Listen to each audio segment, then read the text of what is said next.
welcome to the 5-day meditation challenge, inviting you to explore the practice of meditation to see how it might benefit you in your life. My name's Lynn Curry, and I direct the McNair Scholars Program at Central Michigan University. I've been doing that for over 15 years. It's a federal grant through the U.S. Department of Education. We work with undergraduate students, primarily low-income first-generation college students, underrepresented students, and prepare them for graduate school, specifically oriented toward research and the PhD. And so part of what I have evolved in doing through the years is not only supporting our students in academics, which is really important, but also in their well-being. And so having conversations about best practices, key habits, ways that we can support ourselves so that we can feel our best, so that we can do our best work, right? We're under so much stress and pressure, especially as busy students, and wanting to find more ways to support our students led me to becoming certified to teach meditation, which I did last spring. And so I feel very deeply that learning how to meditate is one of the most important skills that we can learn by helping train our minds to better focus. And let me just say this, that I do want to make mention that meditation is not for everyone, and especially for people who have have dealt with trauma in their past or are currently dealing with trauma. There are ways that we can modify meditation so that it is more safe. And there's a whole area of study called trauma-sensitive mindfulness that I encourage you to explore. We won't be going into detail on that through our time together here, but I just want to put that note out there that we just always want to make sure that with any sort of exercise or practice that we are exploring, that we keep ourselves safe. So if you have any of those things that you're dealing with, meditation can still be potentially helpful, but we just want to make sure that you're staying in your zone of comfort with that. And so let's just get started. The first day of our challenge here is meant to simply introduce the idea of meditation, what it is, what it isn't, how it might benefit you, and we are going to go ahead and learn the basic technique that I will be sharing with us, which is a very simple focus on the breath, and we are going to sit together in meditation for 1 minute today, so I'm really looking forward to that. But let's start off by talking about this. High levels of stress. How many of you feel like at least part of your day you feel stressed, right? I think that most of us feel stressed a lot of the time, right? And then let's couple in this whole notion of just feeling, besides feeling pulled in so many different directions and like having so many different commitments and priorities and I need to do all these things, that we have all of these distractions, right? I mean, let's talk about just our phones as one example, but right, you're just trying to like put all of this in, together, all of the things that we're trying to do, certainly as busy students, and trying to balance, doing well with your academics and still having a life. And I just feel like it leads to a lot of stress, especially just witnessing this personally with my students. And so when we talk about meditation, I think what it can bring us is a better ability to focus, right? And to continue to bring ourselves back to our own center, right? So that we actually can make a choice, right? So instead of like feeling like we're just always like reacting and combating against all of these things that we have going on in our daily life, we can simply, from a place of choosing, from our place of centeredness, right, we can actually pause and then choose how we're going to respond rather than just reacting all the time. So for me, and I'm by no means a huge expert, but I have been consistent in my practice now since really the summer of 2000, is it 15, 16? I I think I'm already getting mixed up, 17, 18, 19. Yeah, for about 3 years, I've been very consistent.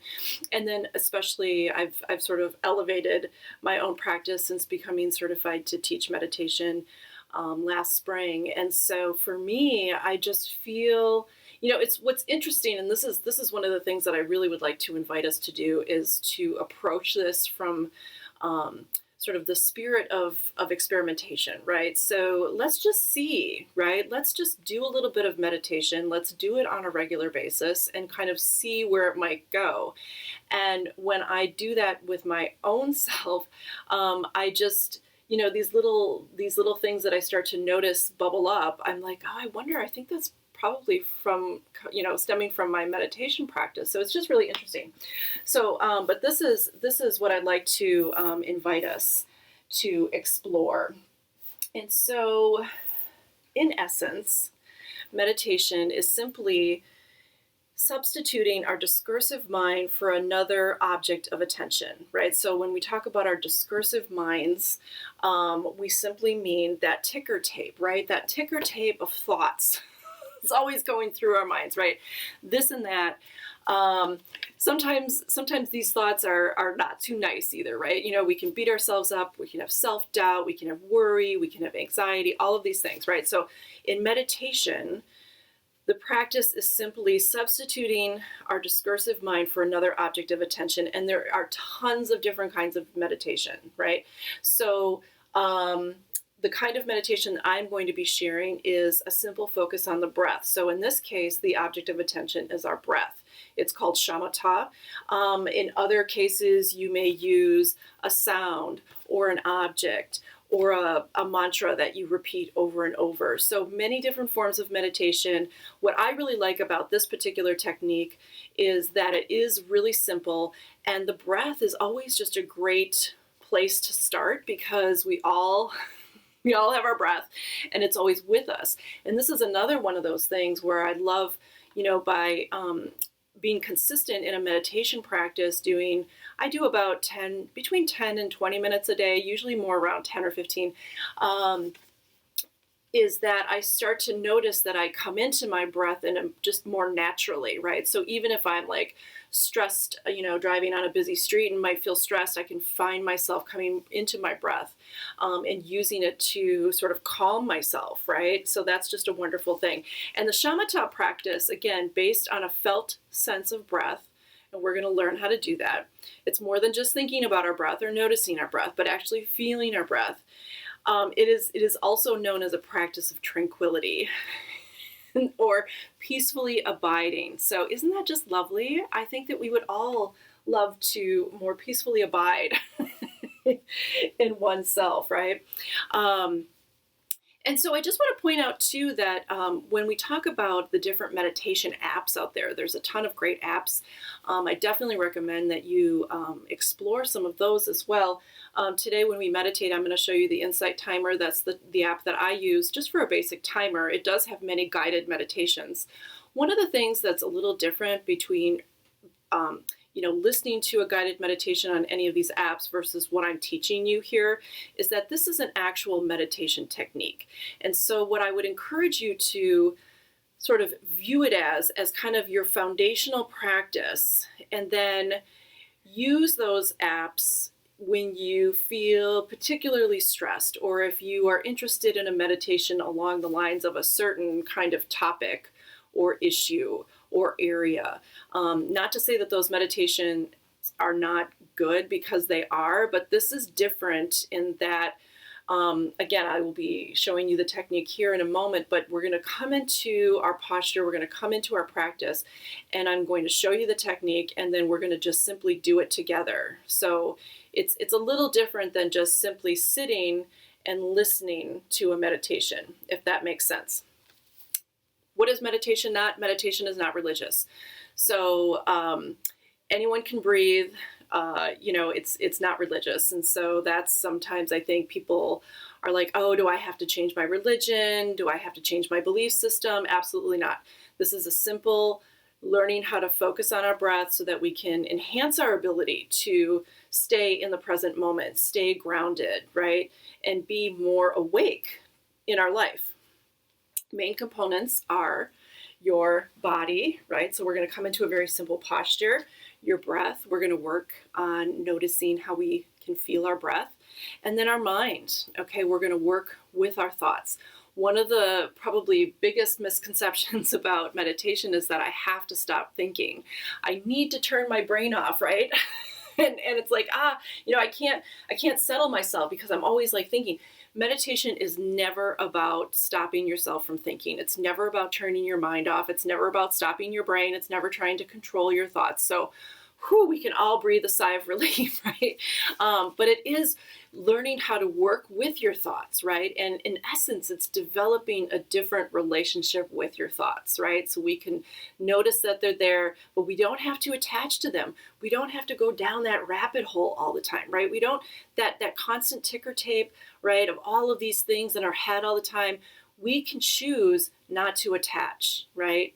And so we are learning how to simply be okay, simply be in the moment without getting constantly pulled, right? Because we really, I think in many cases we can just feel like we're just, we're what we are thinking, right? So we are not our thoughts, even though it feels like that a lot of the time, right? Because, it's just so easy to get pulled in those directions. So meditation is really about training ourselves to, we can simply notice that we are having the thoughts, we can let go, and we come back to our object of attention, which in this case is our breath. So let's see here.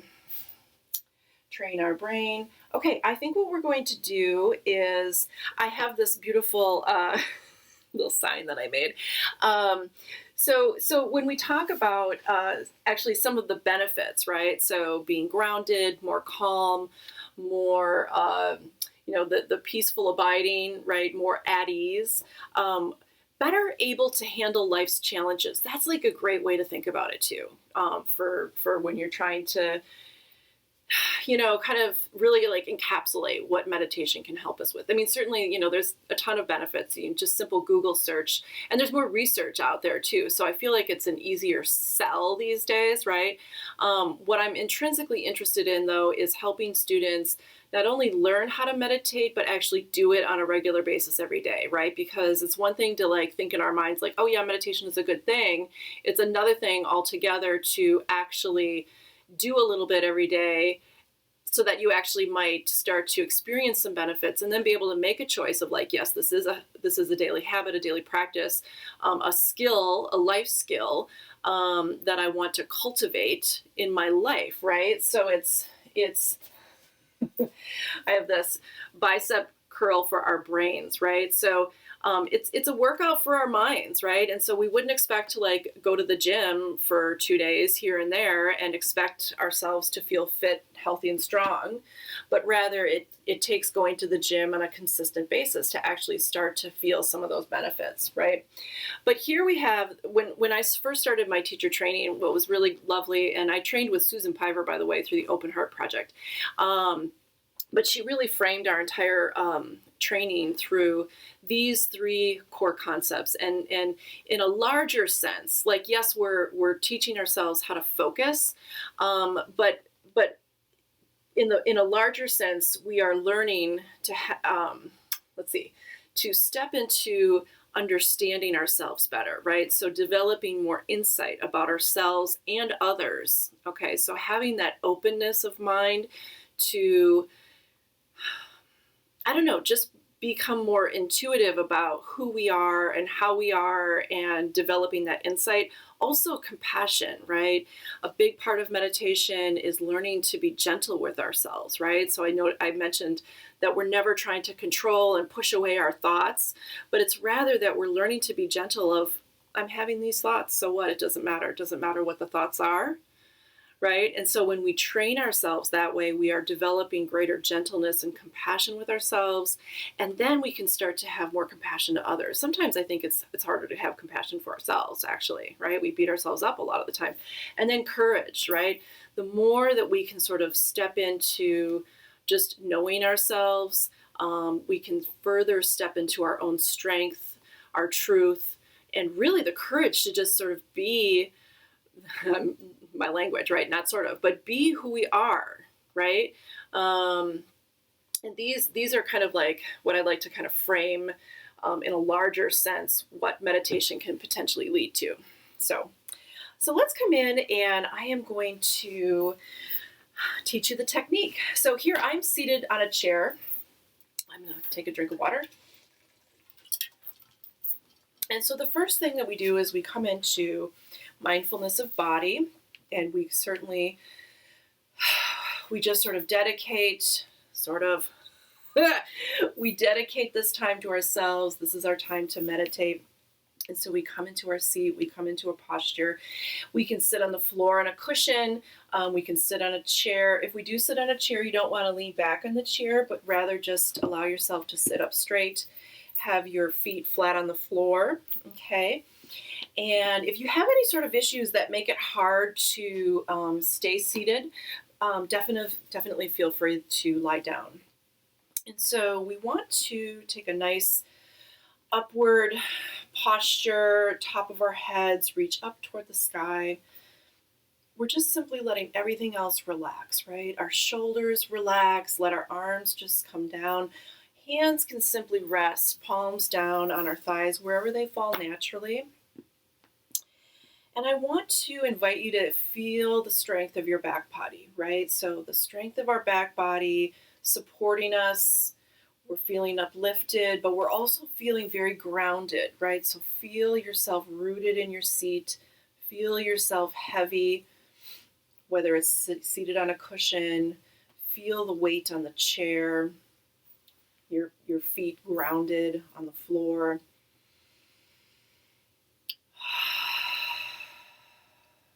And just arrive. We're here. And because we have such strength in our back body, we can afford to have the front body very soft. So your belly, relax your belly, relax your chest, relax your throat. All of this, right? We just want to open and relax because our back body supports us. Top of the head reaches up, as I mentioned. At the same time, the chin can be slightly tucked. It keeps the back of the neck nice and long. Mouth is closed. Breath is natural, in and out of the nose. And this is an eyes open practice, which was something new for me. It's very interesting. So we are practicing being awake. We are practicing being more present. And in most cases, we do that in our life with our eyes open. So this is a practice of wakefulness, and we're going to take a soft gaze with our eyes cast down anywhere 4 to 6 feet in front of us, right? And so we just want to take in our whole field of vision. It's not that we're trying to intently stare at anything in particular, but rather just let whatever it is that you see come toward you. Relax your eyes back in their sockets. Relax your jaw. Your lips and your teeth can be slightly parted, and your tongue rests on the roof of the mouth. This helps to keep the whole jaw area relaxed. As I mentioned, there's no special breathing technique. So however it is that you're breathing, continue to do that. Just natural, ideally in and out of the nose. Of course, if you have a cold or allergies or anything, do what you need to do. But it's a very just simple breathing, nothing special, soft gaze. And this is mindfulness of body. Very simple posture. We come into our posture, we take our seats, and then we come into mindfulness of breath. As I mentioned, it's more than just thinking about our breath or noticing our breath. Our breath is our object of attention. So we are going to allow ourselves to feel our breath. And so wherever that might be for you, so you might feel air coming in and out of your nose, rise and fall of your chest. I tend to feel my breath mostly in my belly, rise and fall of your belly. Start to allow yourself to anchor into your breath, right? Feel the inhale followed by the exhale, that very beautiful cycle of breath that continues. There's no effort involved. The breath comes in, the breath comes out. You notice a slight pause. It begins again. The breath is our anchor. We allow ourselves to simply feel our way into our breath. And when we do this, we just let everything else go. We let our breath carry us.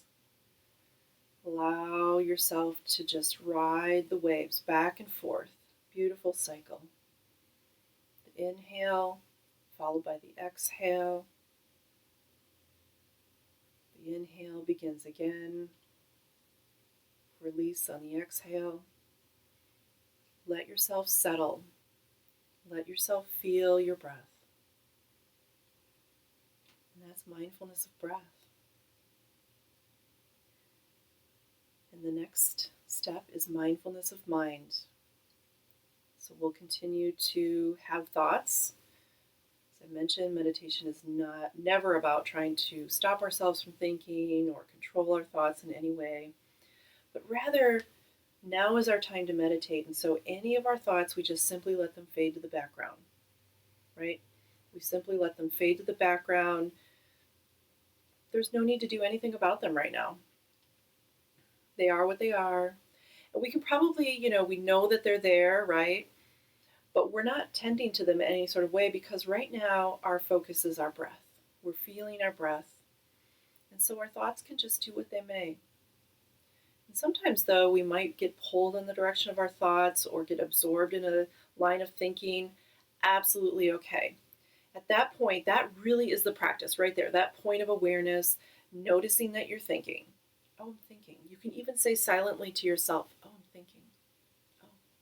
When you notice that you're thinking, you simply just wake up and see it as a wonderful opportunity to simply choose to let go of the thought. It doesn't matter what it is. It can be happy, it can be sad, it can be worried, it can be mad, it can be any sort of thought. It doesn't matter what the content of the thought is.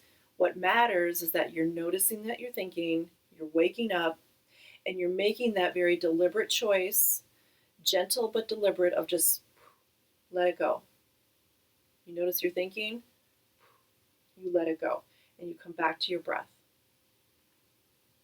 And you do this over and over and over again. And meditation is a practice because that's exactly what it is, right? We are practicing. So it doesn't matter if you have to keep doing this over and over and over again. The beauty is that you can have 1,000 unlimited fresh starts, right? You notice that you're thinking, you come back to your breath and take a fresh start. You notice that you're thinking, you let it go, you come back to your breath and take a fresh start over and over again. It's wonderful. It's quite wonderful. And so we are going to sit together for 1 minute. I'm going to use the Insight timer. So you'll hear a little bell. And we'll come in. And we'll sit together.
We simply let the technique go. And thank you for your practice. And thank you for practicing with me. And thank you for practicing with each other. Building community around this, again, in my view, a very profound practice that we can choose to explore for ourselves is probably one of the most significant things, right? Building community around this, supporting one another, encouraging one another, seeing what other people discover about themselves and others as part of this process. And so I will leave you with my key points of meditation really is just training our brains, right? We're training our brains like we work out at the gym. We're going to do a little workout for our minds. So that's all it is. It doesn't take a bunch of time. We just sat together and did a minute of meditation. That was awesome, right? Right there, significant. Doing a minute of meditation, we can all just sit down, come into a simple posture. We don't even really need anything, right? I mean, we can time ourselves if we choose to do that. Apps like the Insight Timer are kind of fun because it does, keep track. Right now I'm on day, let's see, I'm committed to doing a little bit of meditation every day this year. Thus, my website is called 365mindfuldays.com. But I'm on day 90. So, some days are easier and better than others, right? Some days I'm going to do even more than the typical 10 minutes that I do because I just feel like doing that. Other days, it's hard. And I might just sit down and bust through a minute and call it good, right? But a minute of meditation is better than no meditation, right? And it's the daily practice part of it, right? I think it's pretty easy for us to be like, yeah, this is probably going to be helpful. I need more focus in my life. I've got a lot of things to contend with. I'm dealing with a lot of stress, especially, now these days. And I can probably benefit from having a little more focus, a little more centering in my life, but it takes actual doing it to get those benefits, right? And it really, just starting here, again, we can look at the bigger picture and look at some of these other more profound potential outcomes. But if we just start here, right, let's just focus ourselves so that we can stay grounded in the present moment and be more awake and alert rather than just always in our heads, right? Worrying about this or regretting this or thinking I should have, coulda, shoulda, woulda, all those things, right? So I am just really excited to invite you to explore. And so welcome to day one together. I'm looking forward to practicing again with you tomorrow. So I hope that you're going to come back. All right. Thanks again. And thank you for practicing with me. Have a good day.